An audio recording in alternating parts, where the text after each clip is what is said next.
Before the 2nd of October, 1973, Hollywood sold the Mafia as royalty, tragic aristocrats ruling from sprawling mansions. But when the heavy doors closed and the lights went pitch black at the New York Film Festival at Lincoln Center, a skinny, 30-year-old asthmatic kid from Elizabeth Street dragged the cinematic elite straight down into the gutter. On the massive screen, a man wakes up in a suffocating, shadowy apartment. He stares dead-eyed into a mirror, and a low, exhausted voice whispers the exact line that would permanently, violently alter American cinema. You don't make up for your sins in church.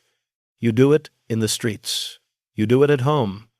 The rest is bullshit, and you know it. 2 hours later, that audience stumbled out into the cold Manhattan night in a state of absolute paralyzed shock. Some argued, some laughed nervously. Most were dead silent, because they realized they hadn't just watched a movie. They had witnessed an autopsy of a real neighborhood. This was the suffocating corner bar. This was the recklessly stupid kid you grew up with who owed the wrong loan shark money, vanished on a Sunday, and was never spoken of again. The film was called Mean Streets. The director was Martin Scorsese. He had helmed 2 completely forgotten features before this, and the Hollywood machine had already written him off as a total failure. But in one single night, he shattered the polished illusion of the mob forever. Because Scorsese had done something truly terrifying, he didn't invent these gangsters. He just remembered them. To understand the sheer trauma embedded in those frames, you must realize that Scorsese's Little Italy was never a neighborhood. It was a closed, predatory ecosystem. It was a claustrophobic village, divided by invisible, blood-soaked lines. You had the Sicilians holding Elizabeth Street, the Neapolitans running Mulberry, the Calabrese controlling Mott. Each single block operated under its own strict rules, its own distinct dialect, and its own quiet, suffocating violence. Much of this Lower East Side grid sat directly under the heavy, terrifying shadow of the Genovese crime family, an organization with deep, unshakable roots in the waterfront docks, the underground gambling dens, and the brutal loan sharking rackets. If you grew up on those cracked sidewalks in the 1950s, the paranoia was baked into the concrete. You knew exactly who worked a legitimate job and who didn't. You knew who owed money and who collected it. You knew exactly which dimly lit social club you never dared walk into. You learned, very early, that the wrong word spoken at the wrong table could permanently end you. Martin Charles Scorsese was born on the 17th of November, 1942, in Queens. But the true crucible of his life began when he was around 8 years old. His family moved to 253 Elizabeth Street, squeezing into a cramped, cold-water tenement right in the beating heart of Little Italy. His father, Charles, was a clothes presser, grinding away in the ruthless garment district.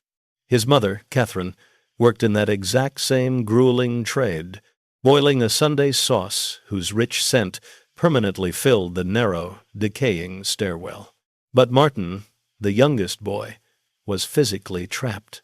He suffered from asthma so severe that while the other kids fought, bled, and played stickball in the busy street below, he would sit trapped inside his apartment, desperately gasping for air.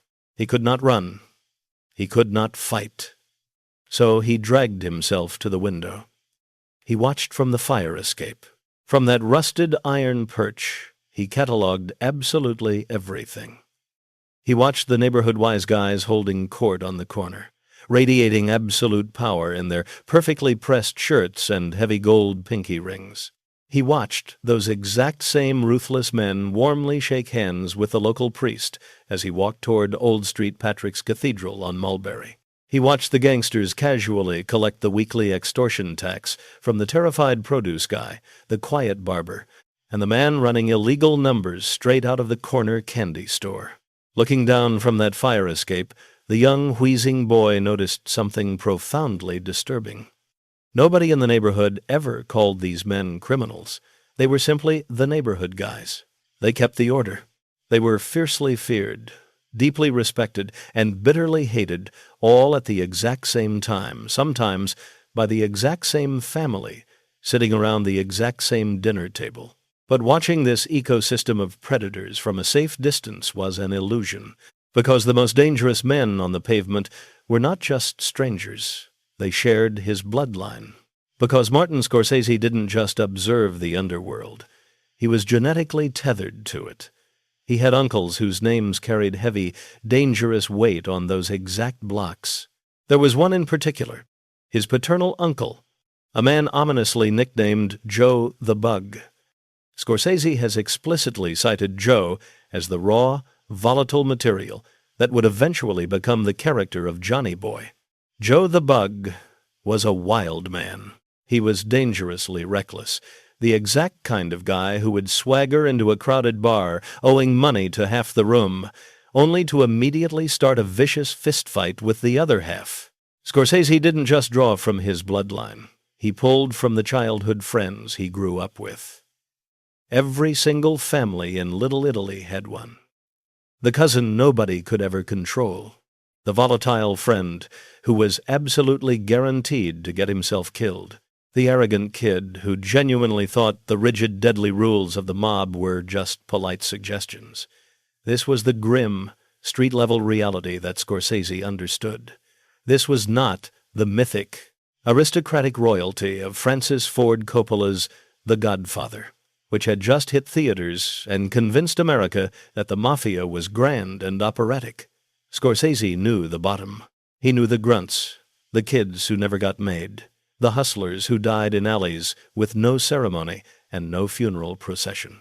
To put that specific, hyper-local pathology on the screen, Scorsese needed actors who had the pavement in their blood. He cast Harvey Keitel as Charlie. Keitel was a tough Brooklyn kid and an ex-Marine.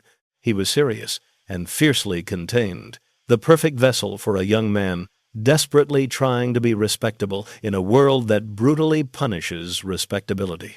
And for Johnny Boy, the wild one, the walking disaster, there was a 29-year-old actor named Robert De Niro. De Niro and Scorsese had actually crossed paths as kids roaming the neighborhood. When De Niro was handed the script and offered his pick of parts, he zeroed in on Johnny Boy instantly. Something dark and electric ignited. De Niro understood that specific, chaotic breed of criminal in his bones because he had seen that exact character holding court on every corner from Kenmare to Houston. Johnny Boy was not a criminal mastermind. He was a walking suicide note. But knowing the streets intimately is one thing. Forcing the Hollywood studio system to let you film them is entirely another. Broke, ignored, and desperate for a foothold in the industry, Scorsese found himself grinding out a cheap, bloody exploitation B-movie just to survive. He thought he was finally making it as a director. Instead, he was setting himself up for a devastating, face-to-face insult from a trusted friend, an insult that would completely alter the trajectory of cinematic history. That soul-crushing moment of absolute clarity hit Martin Scorsese like a physical blow in 1972. He had just finished directing Boxcar Bertha for the legendary exploitation producer Roger Corman. It was cheap, fast, and relentlessly bloody, banged out in a grueling 24 days.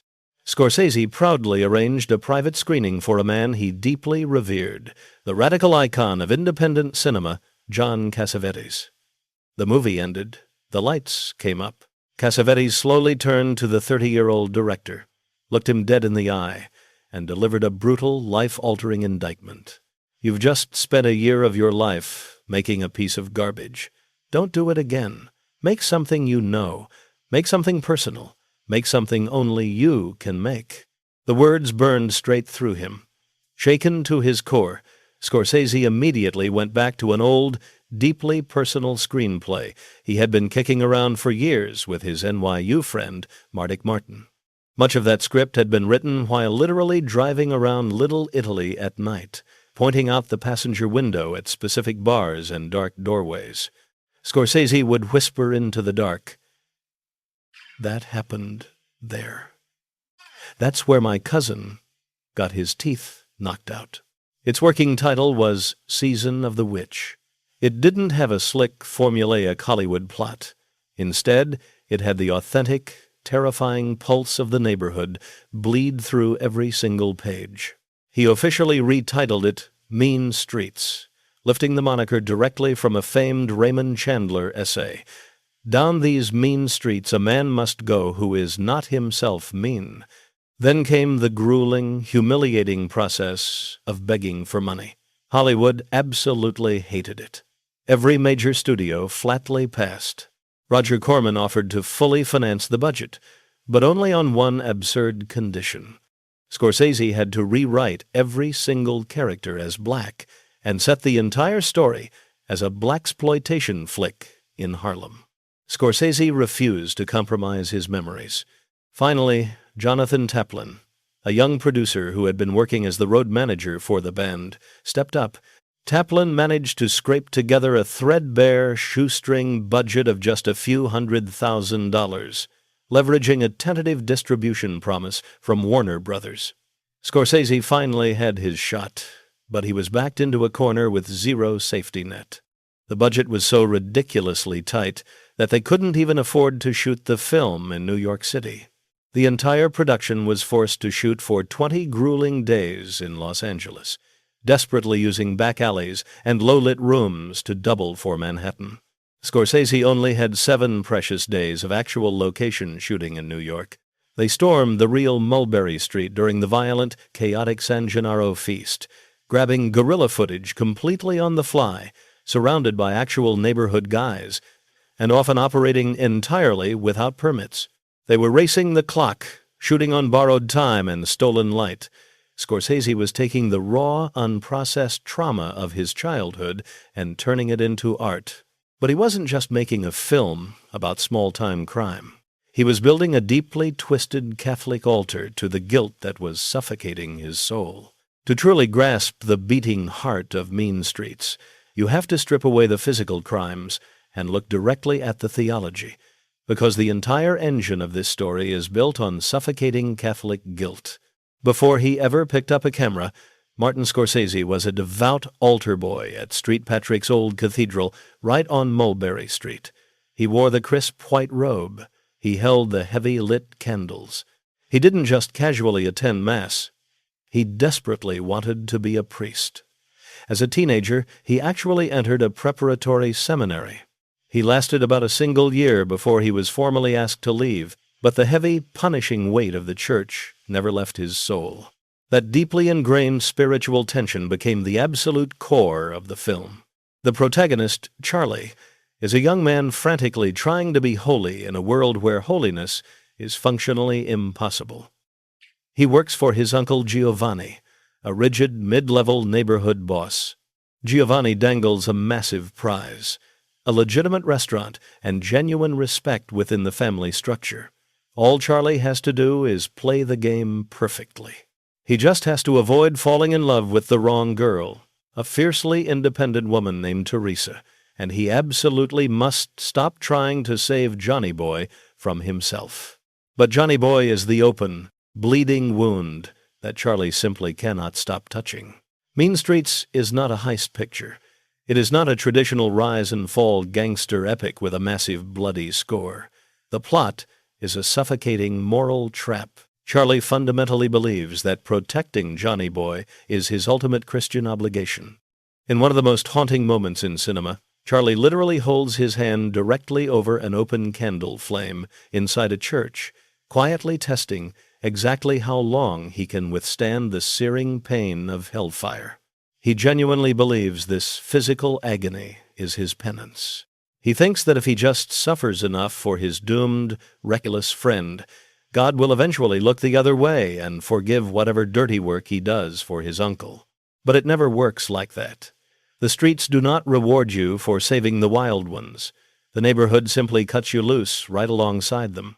That was Scorsese's true, profound subject.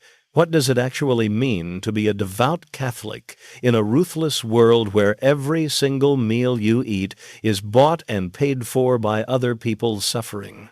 What does it mean to love your best friend when that friend is actively dragging you both toward a shallow grave? Francis Ford Coppola made mob life look grand, handing the audience a majestic boss, sitting quietly, behind a polished desk. Scorsese made it desperately sweaty, giving the audience a terrified kid holding his burning flesh over a flame, begging God for a miraculous break he was never, ever going to get. But that agonizing religious guilt could not be contained in dialogue alone. To make the audience truly feel the intoxicating sickness of the underworld, Scorsese was about to invent a completely revolutionary, deeply visceral visual language that would alter the mechanics of filmmaking forever.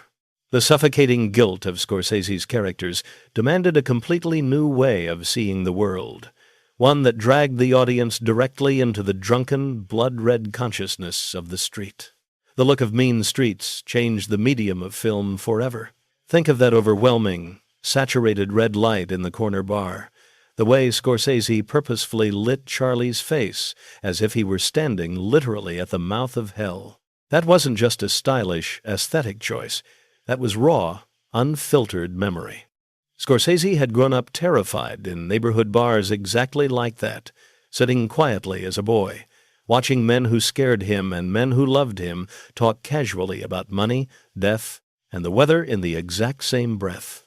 To capture that intoxicating, violent energy, the camera could not simply observe from a safe, theatrical distance. It had to move. It had to stumble. It had to get blackout drunk right alongside the characters. In one of the most famous, groundbreaking shots in cinema history, Scorsese physically mounted a heavy camera directly onto Harvey Keitel's body. As Charlie staggers through the crowded, dimly lit bar, completely loaded, set to the frenetic sound of the Chips singing Rubber Biscuit, Charlie remains perfectly fixed in the center of the frame while the entire world violently tilts and spins around him.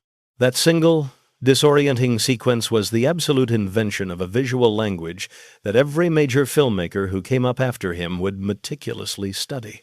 Then there was the audio revolution. Before Mean Streets, movie soundtracks were primarily traditional orchestral scores used to tell the audience how to feel. Scorsese obliterated that standard. He used pop music not as background dressing, but as the literal beating consciousness of the film. The thunderous drum beats of Be My Baby by the Ronettes kicked the movie open. The swaggering guitar riff of the Rolling Stones' Jumpin' Jack Flash perfectly announces the arrival of Johnny Boy, striding in slow motion with a woman on each arm, his hat cocked, wearing a grin like a lit match. Tracks like Please Mister, Postman, and Mickey's Monkey bleed directly into the bar and spill out onto the pavement. Every single needle drop was a deeply embedded sonic memory Scorsese held of that specific block. These were his mother's scratchy records. This was the glow of the jukebox rattling the corner candy store. When you watch Goodfellas 17 years later, and hear the haunting piano coda of Layla perfectly score a montage of frozen, bloodied corpses, you are watching Martin Scorsese refine the exact, masterful technique he pioneered on a shoestring budget right here. But the intoxicating high of the music and the neon lights could never last. Eventually, the jukebox unplugs, the frantic energy crashes violently into the cold, unforgiving math of the underworld, and the story hurls straight toward a real-life, blood-soaked execution that Scorsese had kept locked away in his mind for years. This is where the movie stops being a director's nostalgic memory and becomes the real, blood-soaked math of that world. Charlie, Johnny Boy, and Teresa, the girl Charlie loves in secret, are in a car, desperately trying to leave the neighborhood for a few hours to cool down. Because Johnny Boy has finally crossed the ultimate line, publicly humiliating Michael the loan shark. As their car rolls down a dark side street, another vehicle pulls up alongside them. Inside is the gunman, played in a quiet, chilling cameo by Martin Scorsese himself. He extends his arm and fires. Johnny Boy takes a bullet in the neck. Charlie, hit in the hand, violently crashes the car into a fire hydrant. He staggers out and falls to his knees in the spurting water, dazed, bleeding, and absolutely no closer to redemption than he was on page 1. The paramedics take Charlie and Teresa away. Johnny Boy's fate is left completely hanging, cutting abruptly to black. That brutal, unresolved ending was pulled directly from real life. It was based on a shooting Scorsese had heard about, growing up a guy in the neighborhood who annoyed the wrong crew and got hit in a car late one night. There was no trial. There was no police investigation that led anywhere. He was just gone. Just another name whispered on the corner for a couple of weeks, and then entirely forgotten. That was the grim truth of low-level Little Italy. You didn't die for something grand. You died for $3,000 and a bad attitude. When Mean Streets opened commercially, it made only modest money, but every important critic in America knew exactly what they were watching. Pauline Kael in The New Yorker called it a true original of its period, a triumph of personal filmmaking. Vincent Canby in The New York Times praised it as fresh and beautifully realized. Inside Hollywood, a heavy iron door swung wide open. Every young director who saw it suddenly understood that you could make a movie about your own block. You could put your own uncle in it. You could tell a story with no clean moral, no tidy plot, and absolutely no redemption. And it would be art. Robert De Niro became De Niro because of this film. Just 1 year later, Francis Ford Coppola cast him as the young Vito Corleone in The Godfather Part II, and he won the Academy Award. He and Scorsese forged the defining actor-director partnership of American cinema, marching relentlessly through Taxi Driver, New York, New York, Raging Bull, The King of Comedy, Goodfellas, Casino, and The Irishman. But the most tragic reality is that Little Italy itself was already dying when Scorsese put it on film. By the 1970s, the Italian population was fleeing. By the 1980s, Chinatown had absorbed most of the old blocks. The social clubs closed one by one. The neighborhood guys aged out or went to federal prison on massive RICO cases. Scorsese would later call the film an act of preservation, a desperate love letter to a world he could already feel disappearing beneath his feet. Mean Streets is the absolute DNA of the modern mob genre. Goodfellas takes the chaotic Johnny Boy energy and expands it across 30 years. Casino takes the Charlie moral dilemma and moves it to the neon glare of the Nevada desert. The Irishman takes the suffocating Catholic guilt engine and stretches it into a 3.5-hour meditation on old age and damnation. But the seed of it all is right here. 50 years later, we realize the deepest, most terrifying crimes are the small ones. The real streets aren't ruled by majestic dons in mansions. They are ruled by the loan shark who smiles when he collects, by the friend you can't stop protecting, and by the priest who will never absolve you no matter how many times you kneel. Scorsese never truly got out of Little Italy. Every Charlie is just a version of that asthmatic kid on the fire escape. Every Johnny Boy is the wild friend he couldn't save. Every red bar is a room where ghosts are permanently trapped in the light. He pointed a camera at the truth, and American cinema was never the same. If you found this story fascinating, hit subscribe. We drop a new true crime and mob documentary every week. Drop a comment below. What Scorsese film should we deep dive next?